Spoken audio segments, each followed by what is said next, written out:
Before we start, please make sure to like, subscribe, and share this video with your friends and family. Also, can you please tell me from where and what time you're watching? Thanks. The wind howled through the empty streets of Cedarwood, a small, quiet town nestled in the mountains, where peace had always reigned.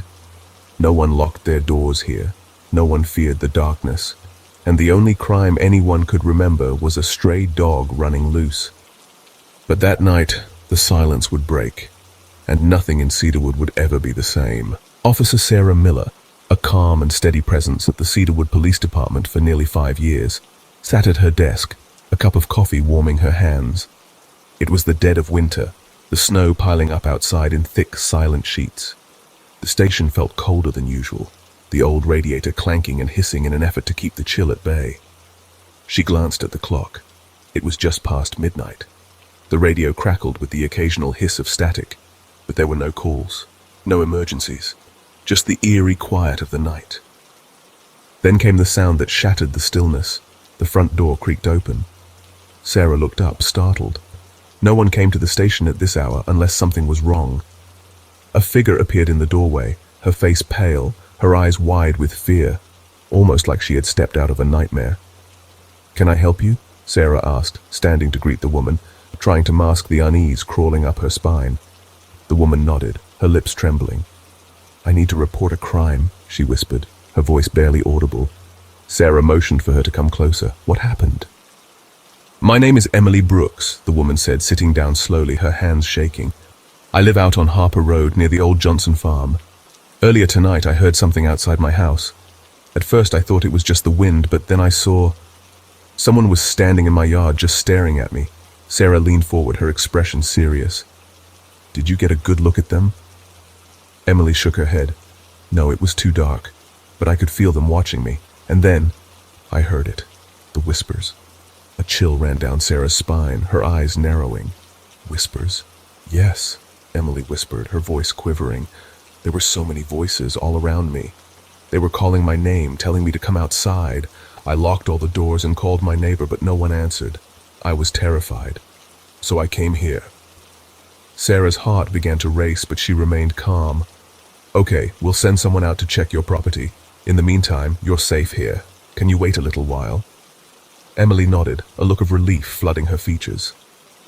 Sarah reached for the radio, calling for backup. "This is Officer Miller at Cedarwood Station. I need a unit to check 342 Harper Road for a possible intruder. Suspect may still be on the premises." "Over." A crackling voice responded. "Copy that, Officer Miller. Unit 3 en route. Over." Sarah glanced back at Emily. "We'll figure this out. Can I get you anything? Coffee, maybe?" Emily shook her head, her eyes distant. "No. I just want to feel safe." Sarah nodded, walking over to the window to peer into the snowy night. The wind howled fiercely, making the trees sway and creak. The station was cold, the shadows longer, and Sarah couldn't shake the nagging feeling that something was off. Minutes dragged by as Sarah checked her watch. Why hadn't Unit 3 arrived yet? She picked up the radio again, her voice tinged with urgency. "Unit 3, what's your status?" "Over." But only static answered. "Unit 3, do you copy?" "Over." No reply. Her pulse quickened. She turned to Emily, who hadn't moved from her seat, her eyes vacant, lost in thought. "Stay here. I'm going to check outside." The moment Sarah stepped into the cold, she felt a strange sensation, a feeling that she was being watched. The snow crunched beneath her boots as she scanned the darkness, her flashlight cutting through the swirling flurries. The wind carried with it a faint sound, almost like whispers. Suddenly she froze, her flashlight snapping toward a figure standing at the back of the station. At first she thought it was Emily, but as her gaze focused, she realized it was too tall, too wrong. The figure stepped into the shadows. "Hey!" Sarah shouted, running toward the door. Her hand trembled as she gripped the handle and burst into the station, only to find the front room empty. Emily was gone. Her chair sat vacant, untouched. The whispers began again, soft at first, then growing louder. The sound of hissing voices filled the air, and Sarah's heart pounded in her chest as she followed the sound, her flashlight flickering wildly. The hallway felt colder now, as if the walls were closing in on her. The whispers turned into a chant, a low murmur that echoed off the walls. She felt a presence behind her. Something cold, something wrong. Her fingers brushed the radio, but the static was deafening. Then through the crackling static, a voice emerged, familiar, haunting. "Officer Miller," it whispered. The voice, her brother's voice, lost years ago in a mysterious disappearance never found. "Join us." Sarah froze, a lump rising in her throat. "No," she whispered. "You're not real." But the voice laughed, a sound that echoed in the darkness. "We are real. We are here. We are waiting." The lights above her flickered and then died, plunging the station into darkness. The whispers became deafening, filling her mind, erasing her thoughts. And then, from behind her, Emily screamed. Sarah spun around, her heart racing, but Emily was gone, vanished. There was nothing left but shadows. Panic surged within her as the walls seemed to close around her. The station, once so familiar, had become a twisted maze. The hallways bent and turned, doors appearing where they hadn't been before, opening to empty rooms filled with an inky blackness. The whispers followed her, growing louder, taunting her, mocking her fear. "Sarah," they called, "come with us. Be one of us." A cold hand brushed against her shoulder. Sarah spun around, but there was no one there. She ran, her footsteps echoing in the oppressive silence. She had to escape. The whispers were a roar now, drowning out her thoughts, drowning out her screams. Desperate, she burst through a door, finding herself back in the front room. But it was empty, silent, the snow still falling outside. She staggered to the phone, dialing for help, but the line was dead. And then the door creaked open again. A gust of cold wind blew in, swirling the snow into the room. Sarah's blood ran cold as the figure stood in the doorway, its face hidden in shadow. "Sarah," the voice whispered, stepping inside. "It's time to join us." She backed away, her hand trembling on her gun. But it was too late. The whispers filled her mind, erasing her thoughts, erasing everything. The figure stepped closer. Its face came into focus. It was her brother, his eyes empty, his mouth twisted into a sickening smile. "Welcome home," he said. Sarah's scream echoed through the empty station, fading into the night. The next morning, the town awoke to find the police station abandoned. Its officers were gone, vanished without a trace. Cedarwood would mourn, searching for answers that would never come. And the whispers would wait, patient and silent, for their next victim. The rain came down in sheets, drumming against the windshield as Officer Mark Higgins drove towards Whispering Woods Road.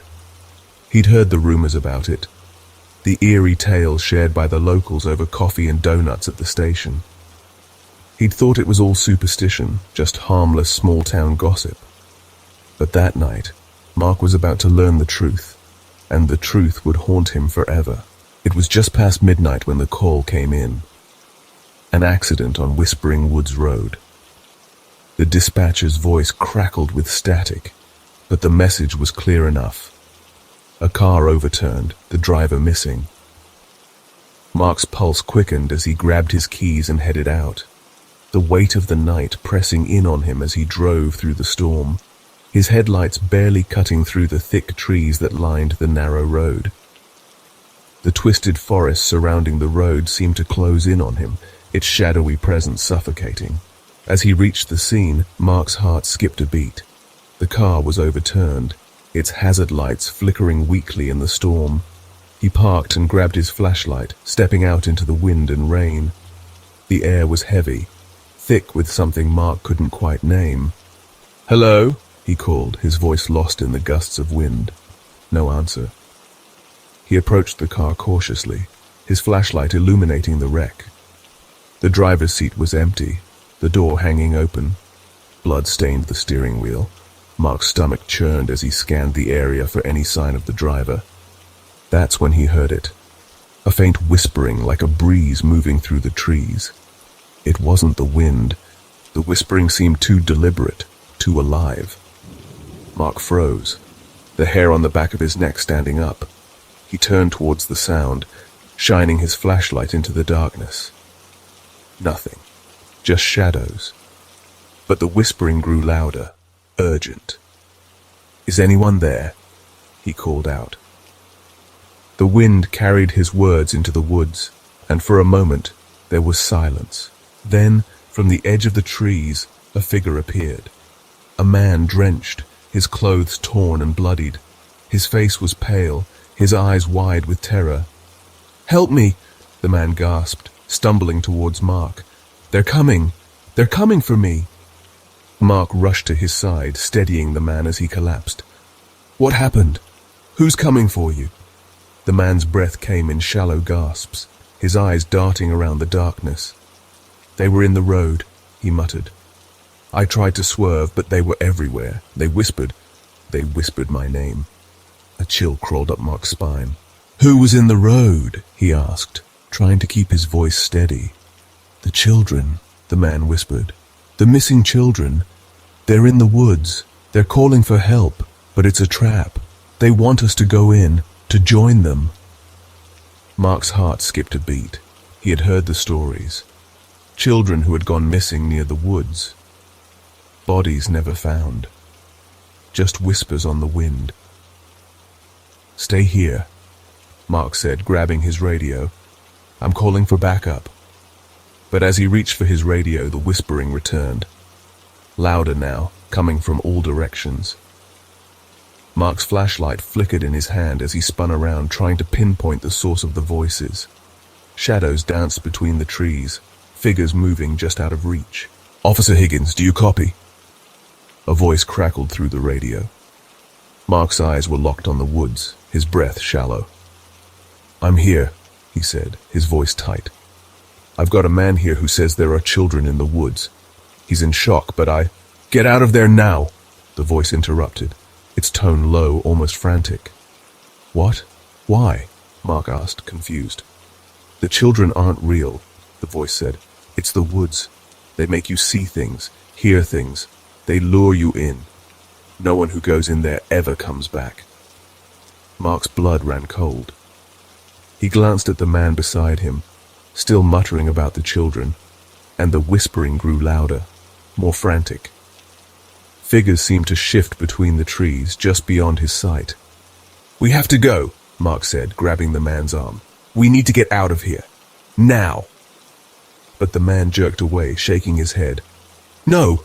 I have to save them! I have to save the children!" Before Mark could stop him, the man bolted, running toward the woods. "Wait!"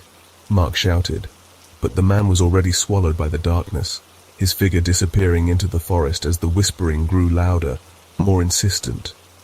Mark stood frozen, panic settling in his chest.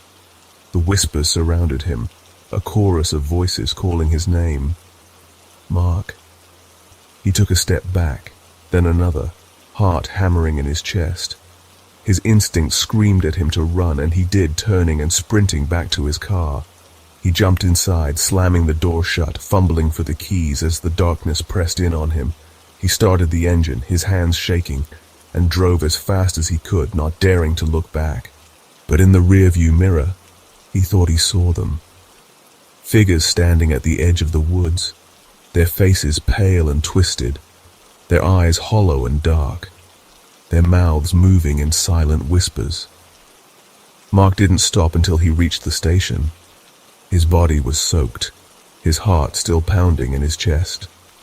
He stumbled inside, his colleagues looking up in surprise. "What happened?" one of them asked, but Mark couldn't speak. The whispering was still there, ringing in his ears, a constant presence in his mind. He opened his mouth to explain, but no words came. All he could hear was the whispering, the same voices, calling his name, urging him to return. He knew then deep down that Whispering Woods Road would never let him go. It had claimed him, just like it had claimed so many others before him. And no matter how far he ran, the woods would always be calling him back. The wind was colder than usual that night. It didn't just chill your bones, it burrowed deep, gnawing at your very soul. Officer Jake Turner sat at his desk in the Pine Hill police station, trying to push through another quiet, uneventful midnight shift. 10 years he'd worked here, and he'd never seen anything unusual, just the occasional noise complaint or drunk driver. Pine Hill, a sleepy town surrounded by dense woods, wasn't the kind of place where you'd expect any real danger. But tonight, everything was about to change. It was a cold October night, the kind where the darkness seemed to stretch, swallowing everything whole. Jake flipped through a magazine, his eyes glazed with the monotony of the graveyard shift. The hum of the fluorescent lights above was the only sound in the station. He glanced at the clock.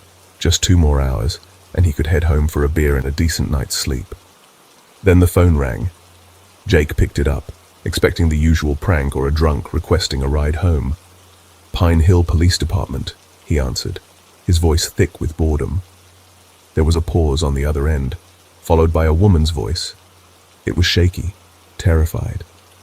"You have to help me," she whispered, her voice trembling. "Please." Jake immediately sat up straighter, the hairs on his neck standing up. "Ma'am, what's your name?" "Rebecca," she gasped, her voice barely audible over what sounded like static. "Rebecca Harlow. I'm at the old Ellis house. You need to come. He's here. He's trying to get in." Jake frowned. The Ellis house? That place had been abandoned for years after old Mr. Ellis died. Kids from town talked about it being haunted, but to Jake, it was just a rundown, creepy building. "Rebecca, are you alone? Who's trying to get in?" A door creaked, followed by her voice, strained and desperate. "Please hurry." "He's here," she said, and the line went dead. Jake grabbed his radio, calling for backup, but there was no response. His partner, Officer William, was out patrolling the other side of town, cursing under his breath. Jake grabbed his flashlight and rushed out the door, stepping into the frigid night. The wind whipped through the trees, rattling their bare branches. The Ellis house wasn't far, only a 10-minute drive, but the road felt longer tonight. The house loomed ahead, its dark windows like empty eyes staring out from the shadows. The headlights of Jake's patrol car cut through the mist, but as he parked, the air seemed thicker, heavier. He killed the engine, the silence almost suffocating. Stepping out of the car, the chill bit through his jacket. He grabbed his flashlight, his hand shaking slightly, and made his way up to the front door. "Rebecca?" His voice echoed in the silence, swallowed by the wind. "Pine Hill Police, are you here?" Nothing. Not a sound except the creaking of the house itself, as if the building was groaning, complaining about its age. Jake tried the door. It was unlocked. Slowly, he pushed it open, and the hinges screamed in protest. Inside, it was darker than he expected, colder too. He stepped inside, his flashlight beam sweeping across the dusty floor, illuminating broken furniture and peeling wallpaper. The house was forgotten, a relic of the past. "Rebecca," he called again, his voice more urgent this time. But again there was no reply, only silence. Then the door slammed shut behind him with a violent crash. Jake froze. His heart raced, but he reassured himself. It was just the wind. He moved further into the house, his boots creaking on the floorboards. At the end of the hallway, a staircase led up to the second floor, the wood dusted with years of neglect. He climbed the stairs, the boards groaning beneath him. When he reached the top, the air felt thick, unnaturally heavy, as if the house itself was holding its breath. A door at the end of the hall stood ajar. A faint light flickered inside, the dim glow of a candle. He pushed the door open, his flashlight shaking in his hand, and stepped inside. The room was empty, save for the flickering candle on the windowsill. Shadows danced on the walls, stretching and twisting. The air was colder here, colder than outside. Jake could see his breath as he stepped forward. On the floor, a piece of paper caught his eye. It was yellowed with age, its edges curling. He bent down to pick it up, his hands trembling as he read the smeared ink. "He's coming. He never left. The house is his. We are all his." Jake's blood ran cold. He spun around, his mind racing. Then the door creaked behind him. It began to slowly close. He rushed to it, pulling on the handle, but it wouldn't budge. He pounded on the door, his breath coming in short gasps. "Rebecca, if you're here, answer me." Nothing. The room was eerily silent now, except for his own ragged breathing. And then the whispering began. Soft at first, like a distant rustle of leaves, but it grew louder, closer. It surrounded him, 1,000 voices muttering unintelligible words. He pressed his ear to the door, straining to listen. The voices were growing more insistent, their whispers overlapping. Jake backed away, eyes darting around the room. The candle flickered wildly, casting long, twisting shadows on the walls. His mind raced. This couldn't be happening. It was all in his head. Then, his eyes landed on the mirror hanging on the opposite wall. Dust covered the glass, but as Jake stared at his reflection, something wasn't right. The reflection smiled. Jake froze. His reflection, his own face, twisted into a wide, malicious grin. And then the voice came. Jake. It wasn't his voice. It was deeper, colder. Join us.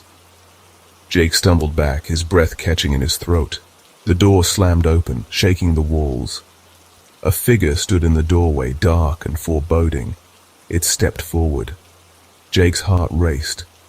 He could feel the cold air surrounding him, suffocating him.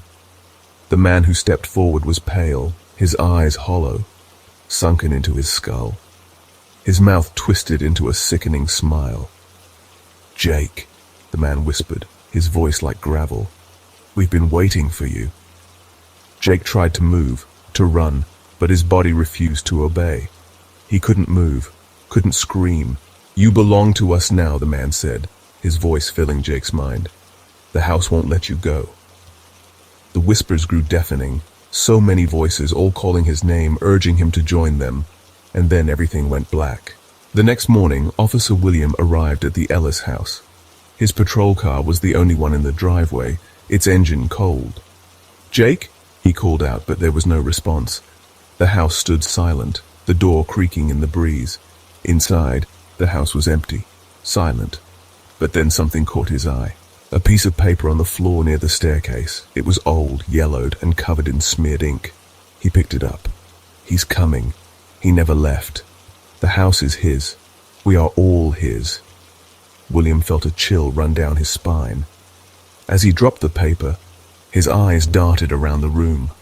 The feeling of dread pressed against him, and as he stepped outside, he thought he saw something. Just a glimpse of a face in the window, pale, smiling, watching him leave. Officer Jake Turner was never seen again. The Ellis house remained abandoned, a place where shadows moved and whispers lingered. And on cold, windy nights, if you listen closely, you might hear the whispers calling your name, waiting for you to join them. The wind howled outside, rattling the windows and shaking the walls of the small 911 dispatch center. Thunder cracked in the distance, and flashes of lightning illuminated the dark streets of Brooksville.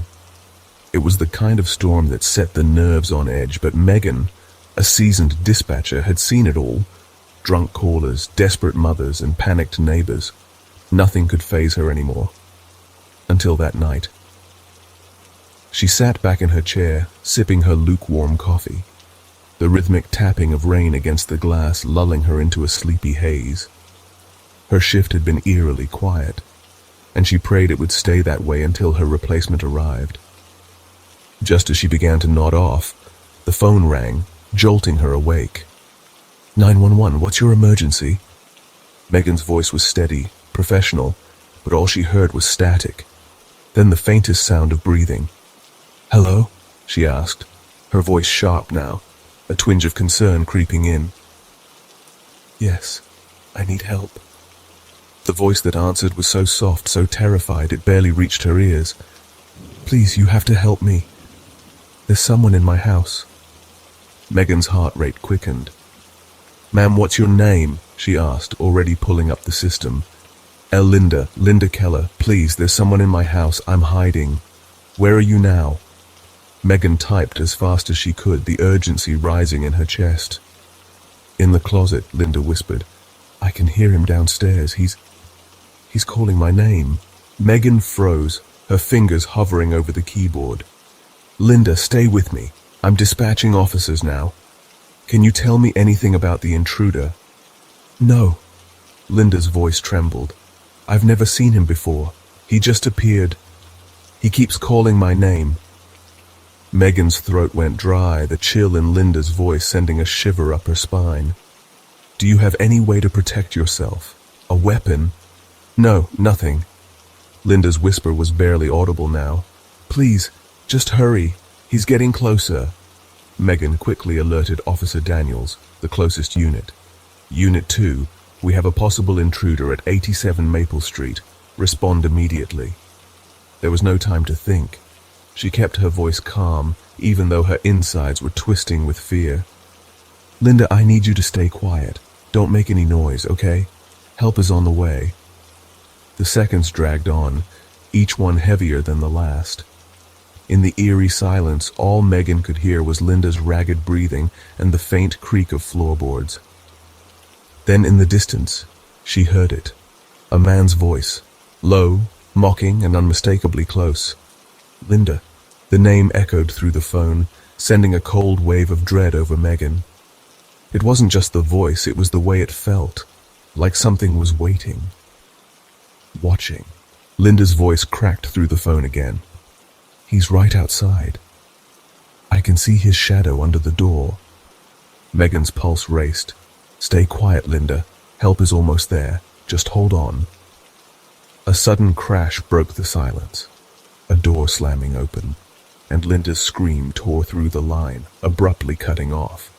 The phone went dead, replaced by the relentless drone of the dial tone.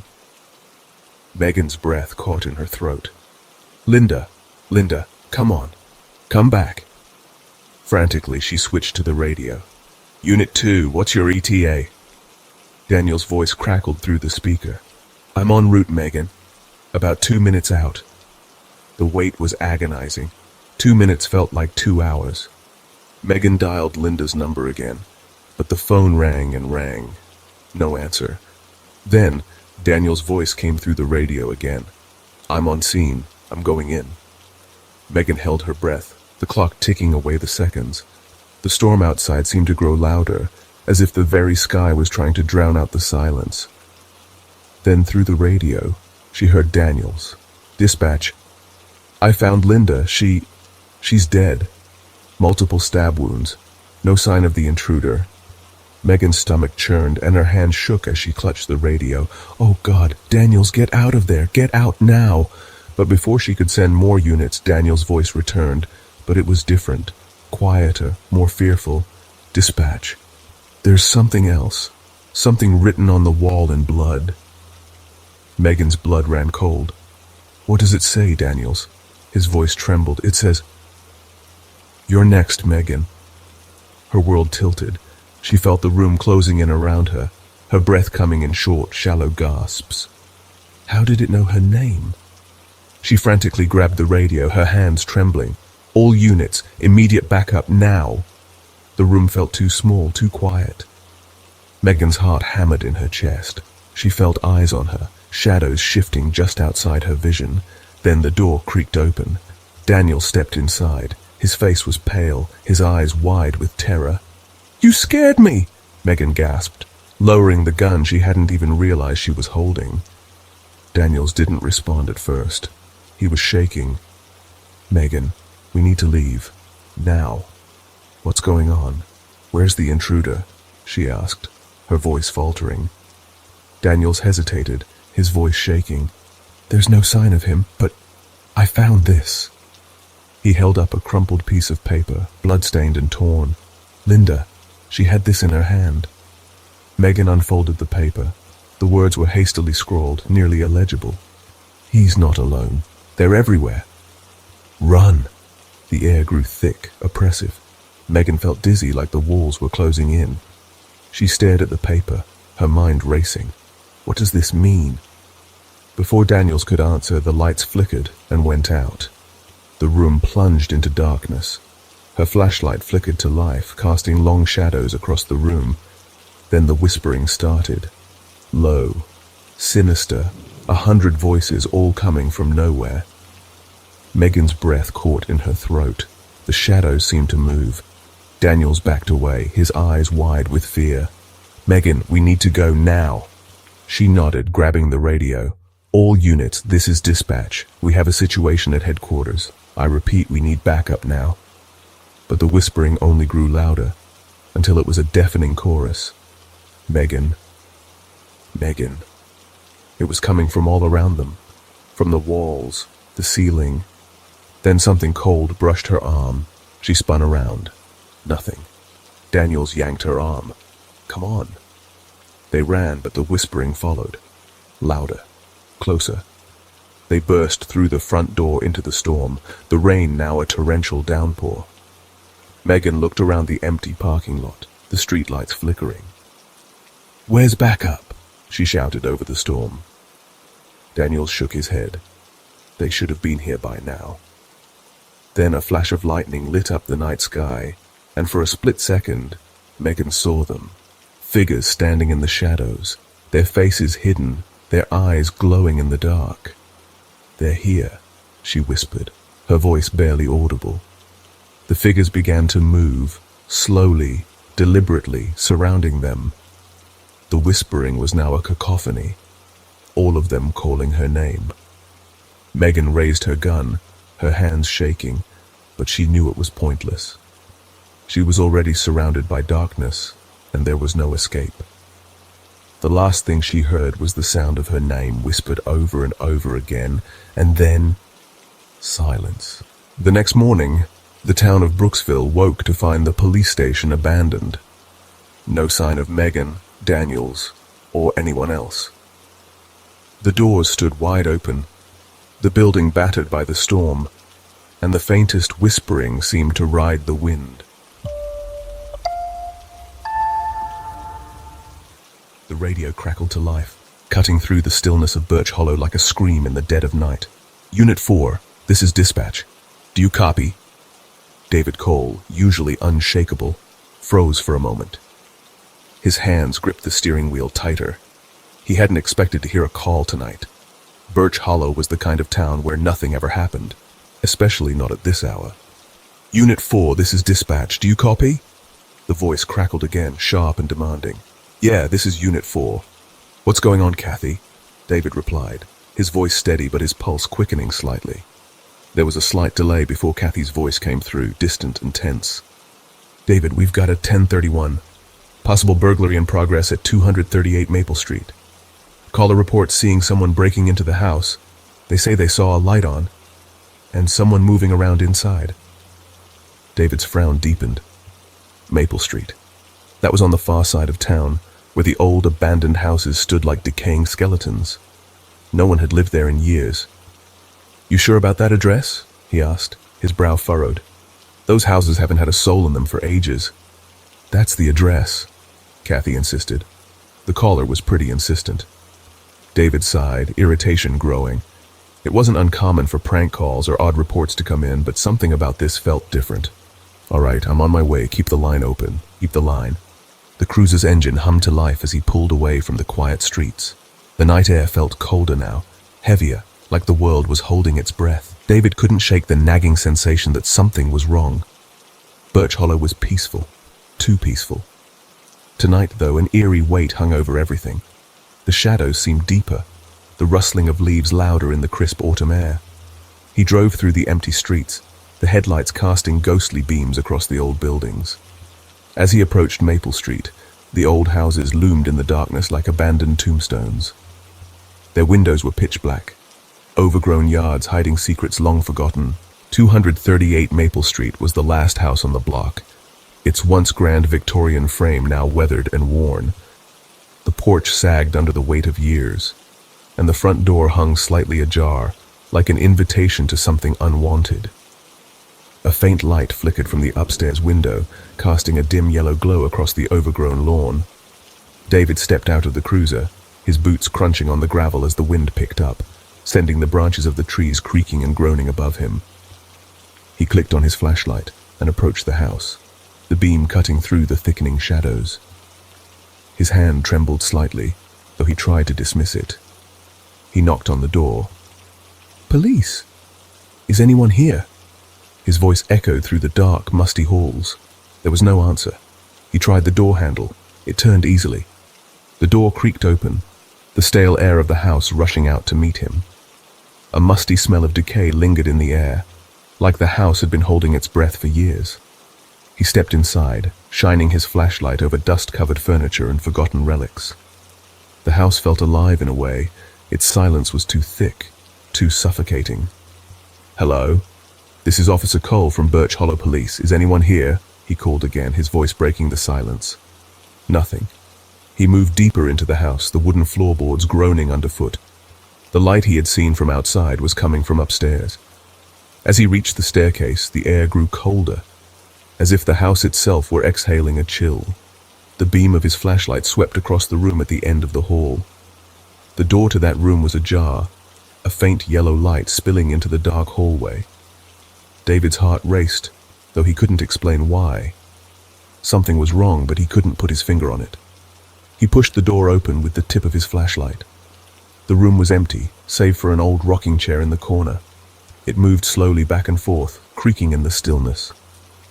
David stepped inside, his breath shallow. The faint smell of wax lingered in the air. The candle burning on the windowsill flickered in the draft. A chill ran down his spine, far colder than any draft. It wasn't the temperature, it was something deeper. He turned in a slow circle, scanning the room. "Hello? Is anyone here?" His voice broke the heavy silence, but no one answered. Suddenly, the door behind him slammed shut with a deafening bang. David spun around, his flashlight beam shaking wildly as it danced across the room. He ran to the door, yanking it open, his heart racing. The hallway was empty, just as he had left it. He froze, his breath coming in sharp gasps. This was ridiculous. He was a seasoned officer, not some rookie spooked by an old house. But as he turned back toward the room, he heard it. A faint whispering, barely audible, like the rustling of leaves in the wind. David's body went stiff. He stood frozen, straining to hear it, trying to make sense of the sound. The whispering grew louder, more distinct, filling the room. It was coming from behind him. He spun around, flashlight aimed at the source of the noise. The rocking chair had stopped. In its place stood a figure, a shadow, an indistinct shape barely visible in the dim light. David's hand moved instinctively toward his gun, his fingers brushing against the cold metal. "Who are you?" he demanded, his voice steady, but his heart hammered in his chest. The figure didn't move, didn't speak. The whispering continued. David felt a cold sweat break out across his forehead. He backed up, tightening his grip on his gun. "I said, who are you?" His voice rose, demanding answers. The figure finally moved. It stepped forward into the light. It was a woman. Her face was pale, gaunt. Her eyes were hollow, dark voids where nothing human remained. Her lips moved, but the whispering came from everywhere, an eerie echo that seemed to come from the walls, the floors, the very air. "Leave," she said, her voice a hollow whisper. "Leave now." David's heart slammed against his ribs. He stumbled backward, nearly tripping over his own feet. Without thinking, he ran, bursting through the door and down the hall, not stopping until he was outside. His breath was ragged, his legs shaking beneath him. He reached for his radio, struggling to get the words out. "This is Unit 4. I need backup at 238 Maple Street." His voice faltered. "There's someone here. Just get here now." He sprinted to his cruiser, slamming the door behind him, his eyes fixed on the house. Every fiber of his being screamed that something was wrong. Minutes passed like hours, but then, finally, the flashing lights of another patrol car appeared. Officer Riley stepped out, confusion on his face. "David? What's going on? Are you okay?" "There's someone in the house," David muttered, his hands still shaking. "A woman. She told me to leave." Riley frowned. "A woman?" "David, those houses have been empty for years. No one lives there." His voice trailed off as he looked past David toward the house. David turned, and his blood ran cold. The front door was wide open. Standing in the doorway was the woman. Her pale face glowed in the moonlight. Her eyes locked onto David, dark and unblinking. Riley took a step back. "David, get in the car. Now." David didn't hesitate. He jumped into the cruiser, locking the door behind him. Riley followed suit, his face ashen. The two officers sat in silence, staring at the house. The figure in the doorway had vanished, fading into the shadows. David's radio crackled again. "Unit 4, this is dispatch. What's your status?" David picked up the radio, his voice barely a whisper. "Kathy, you need to send someone else here. There's something wrong with this place." There was a long pause before Kathy's voice came through, confused. "David, I didn't send you to 238 Maple Street. I haven't had any calls all night." David's stomach dropped. "What?" "But I got a call. From you. Kathy, I didn't send you there." David's eyes flicked to Riley, whose face had gone pale. Riley's voice trembled. "We need to get out of here, David." David didn't need to be told twice. He started the cruiser and drove away. But as they turned the corner, he could have sworn he heard it again. A faint whisper, calling his name. His grip tightened on the steering wheel. For weeks, David couldn't sleep. Every time he closed his eyes, he saw the woman's face, heard her voice, telling him to leave. Even now, years later, when he'd moved to another town far from Birch Hollow, he still couldn't escape the feeling. Sometimes, late at night, he thought he heard that whisper again. A hollow voice, calling his name, and it would never let him forget.